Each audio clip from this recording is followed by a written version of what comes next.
आकाश चोपड़ा ने 5 खिलाड़ियों का नाम बताया जिन पर आईपीएल का जो ऑक्शन आने वाला है 16 दिसंबर को, उनके ऊपर करोड़ों बरसेंगे। वजह भी बताई है, कैसे कौन सी टीम किस पर दाव लगाएगी, ये भी एक होने वाला। अच्छा, नियम अब ये है कि 18 करोड़ से ज्यादा प्लेयर को नहीं मिलेंगे, यानी कि आप जितने भी ऊपर जाएंगे वो सारा पैसा बीसीसीआई के खाते में जाएगा। But 18 crore it's a big amount, तो ये भी देखने लायक होने वाला है।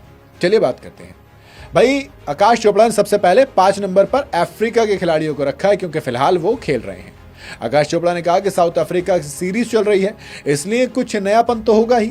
मैंने Matheesha Pathirana, David Miller, Anrich नोकिया को नंबर 5 पर रखा है, यानी कि ये 3 प्लेयर नंबर 5 पर अच्छा पैसा बटोर सकते हैं। ऑनड्रिक नोकिया, डेविड मिलर इंडिया खिलाफ अच्छा परफॉर्म करते हैं तो सीधी सी बात है उनको पैसे मिल जाएंगे। एक नाम माइकल ब्रेसवेल का भी लिया, कहा कि उनमें दिलचस्पी होनी चाहिए, लेकिन बदकिस्मती है कि ऐसा नहीं है। सीएसके को एक ऑफ स्पिनर की जरूरत है, वो भी अच्छी बैटिंग करता हो, क्योंकि जडेजा को जाने दिया है आपने, अश्विन आपके पास है नहीं, इसलिए सीएसके चाहेगी कि वो आए। रिकी पॉन्टिंग के पास अब एक बाहर का स्लॉट खाली है, इसलिए वहां पर कूपर कॉनली वाला एक ऑप्शन भी है, यानी कि कूपर कॉनली अगेन ऑस्ट्रेलियन है तो वो प्रेफर कर सकते हैं। फिर आता नाम लियाम लिविंगस्टन का, काफी चर्चा चल रही है, तो आकाश चोपड़ा ने कहा कि लियाम लिविंगस्टन की परफॉर्मेंस अच्छी नहीं रही है, चाहे वो पंजाब हो या आरसीबी, उनकी परफॉर्मेंस उम्मीद के मुताबिक ठीक ठाक रही है, अच्छी नहीं है। लेकिन अब सब कुछ सप्लाई एंड डिमांड पर भी तो डिपेंड करता है ना। कोई ताबड़तोड़ मिडल ऑर्डर बैटर जो कि बॉलिंग भी कर सकता है, क्योंकि मैक्सवेल अभी नहीं है, इसलिए आकाश ने कहा कि मुझे लगता है कि लियाम लिविंगस्टन भी इस बार काफी पैसा कमाने वाले हैं। आगे वीडियो में जॉनी बैरिस्टो को नंबर 2 पर रखा है, नंबर 1 पर कैमरन ग्रीन को रखा है। कैमरन ग्रीन के लिए आकाश ने कहा कि भाई कैमरन ग्रीन बहुत पैसा कमाने वाले हैं, कोई भी उनके आसपास नहीं होगा। फाइनल प्राइस चाहे कितना भी हो, उन्हें ज्यादा से ज्यादा मिलेंगे 18 करोड़ ही, क्योंकि नया नियम है। लेकिन बोली की लड़ाई पूरी होने वाली, क्योंकि केकेआर और सीएसके दोनों के पास मोटा पैसा है। असल में उनके लिए 25 से 28 करोड़ की बोली लग सकती है, ऐसा मानना है आकाश चोपड़ा का। अब अगर इन नामों की बात करूं तो मुझे लगता है पथिराना के पास बिल्कुल चांस है, क्योंकि अगर आप पथिराना की बात करें तो आईपीएल में 32 मैच में 47 विकेट है, एवरेज 21 के करीब का, इकोनॉमी 9 के करीब की है। लास्ट ईयर आईपीएल अच्छा नहीं गया था, बट अगर सीजन वाइज देखोगे कमाल था, क्योंकि 2022 में सिर्फ 2 मैच खेले थे, 2 विकेट चटकाए थे। फिर 2023 में 12 मैच में 19 विकेट, एवरेज 19.5 का और इकोनॉमी 8 के करीब की। कमाल के नंबर थे। 2024 में महज 6 मैचेस के अंदर 13 विकेट, कमाल का सीजन था। और 13 विकेट 6 मैच में, एवरेज 13 का रहा था, इकोनॉमी 7.6 की। लेकिन इंजरी की वजह से कम मैच खेल पाए थे, बट कमाल का सीजन रहा था। फिर वापसी की तो पिटाई हुई, क्योंकि 12 मैच में सिर्फ 13 विकेट चटकाए, एवरेज 32 का चला गया और इकोनॉमी 10 से ऊपर की, जिसकी वजह से सीएसके ने जाने दिया। अगला नाम अगर मैं ऑनड्रिक नोकिया की बात करूं तो फिर बट स्टिल मथीशा पथिराना एक अच्छा बाय हो सकते हैं। लेट्स सी, मुझे लगता है कि 10 करोड़ से ऊपर जाने वाले खिलाड़ी बिल्कुल हैं। ऑनड्रिक नोकिया दोस्त उतना कुछ अच्छा सीजन रहा नहीं, इंजरी की वजह से कंसर्न था, केकेआर के पास थे, नहीं खेले थे। बट आईपीएल 2022 में ठीक ठाक रहा था, 6 मैच में 9 विकेट रही थी, इकोनॉमी अंडर 10 थी। 23 में 10 मैच में 10 विकेट, उतना बड़ा नाम नहीं है। 6 मैच में 7 विकेट 2024 में। हाँ, डीसी के लिए जो सीजन आया था सबसे पहले वाला, वो कमाल था, उसके बाद से उतने ताबड़तोड़ नजर नहीं आए हैं।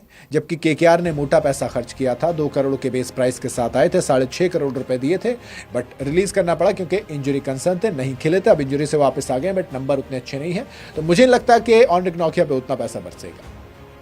अगला नाम आता है डेविड डायनामाइट मिलर का। मैं कहता हूं भैया बहुत पैसा बरसने वाला है। एक मिडिल ऑर्डर बैटर, एक फिनिशर ताबड़तोड़ जो बड़ा नाम लेकर आता है, बड़ी पावर लेकर आता है। एक कंसिस्टेंट मिडिल ऑर्डर फिनिशर है जो कि 3000 से ज्यादा रन है। लखनऊ सुपर जायंट्स ने अच्छे खासे पैसे दिए थे, लेकिन अभी जाने दिया है। अगर आप टोटल आईपीएल मैचेस की बात करें तो करीब 140 मैच खेल चुके हैं, 3000 से रन है, एवरेज 34 के करीब का है, स्ट्राइक रेट 140 के करीब का, तो कहीं ना कहीं बढ़िया है। सेंचुरी भी लगा चुके हैं, 13 आईपीएल में 50 जड़ चुके हैं, तो वो एक मिडिल ऑर्डर के तौर पर, फिनिशर के तौर पर एक परफेक्ट कॉम्बिनेशन है। जीटी के लिए एक सीजन बड़ा कमाल करा था 2022 वाला, जब चैंपियन बनाया था, क्योंकि फाइनल में भी 69 जड़े थे, मतलब एवरेज 69 का था उस पूरे सीजन में। 481 रन बनाए थे। 2023-22 से 24 वाला जो सीजन था, 3 करोड़ में रिटेन किए गए थे और एक फिनिशर बने थे जीटी के लिए। फिर लखनऊ सुपर जायंट्स ने अपने पास ले लिया था 7 करोड़ 50 लाख में, 1.5 करोड़ के बेस प्राइस के साथ आए थे, 7.5 करोड़ में फाइनल हुए थे, लेकिन अब जाने दिया है। लेट्स सी, मुझे लगता है कि अगेन 10 करोड़ वाला प्लेयर है अगर आप लेना चाहेंगे तो, बट 10 भी नहीं तो मुझे लगता है कि 5 से 10 वाले बीच में मैं रख सकता हूँ, आप नहीं रख सकते हैं। लियाम लिविंगस्टन, आईपीएल स्टैट्स उतने अच्छे नहीं हैं ऑनेस्टली कहूँ तो। 49 मैच, 1051 रन, 28 के करीब का एवरेज, स्ट्राइक रेट 160 के करीब का। डीसी के अगेंस्ट 2023 में 94 बनाए थे, हाईएस्ट था। बट जो रिसेंट सीजन है वो उतने अच्छे नहीं गए थे। 2022 का सीजन बढ़िया गया था, 36 से ऊपर का एवरेज, 182 से ऊपर का स्ट्राइक रेट, 14 मैच में 437 रन, 4 जड़े थे। 2023 में पंजाब के लिए खेले थे, अगेन 9 मैच में 279 रन, 34 से ऊपर का एवरेज, ऑलमोस्ट 35 का, 163 से ऊपर का स्ट्राइक रेट रहा था। अगेन 2024 में पंजाब के लिए 7 मैच में 111 रन, एवरेज गिर गया, 22 का हो गया, स्ट्राइक रेट 142 का रह गया। और आरसीबी के लिए तो बेहद खराब थे, 112 रन बनाए थे 7 मैचेस के अंदर, भैया बहुत खराब था, मतलब इसीलिए जाने भी दिया। अगर बात करूं, अब मुझे नहीं लगता उतना, क्योंकि 8 करोड़ 75 लाख रुपए में खरीदा था, 8 करोड़ 75 लाख में, उसके हिसाब से काम कुछ किया नहीं था। हाँ, रिसेंट जो फॉर्म है वो अबू धाबी नाइट राइडर्स के लिए खेल रहे हैं, IL T20 में अच्छी चल रही है, उसके बेस पर थोड़ा बहुत बिक जाए। 2 करोड़ का बेस प्राइस के साथ आते हो तो आप 3-4 करोड़, उससे ज़्यादा नहीं होना चाहिए।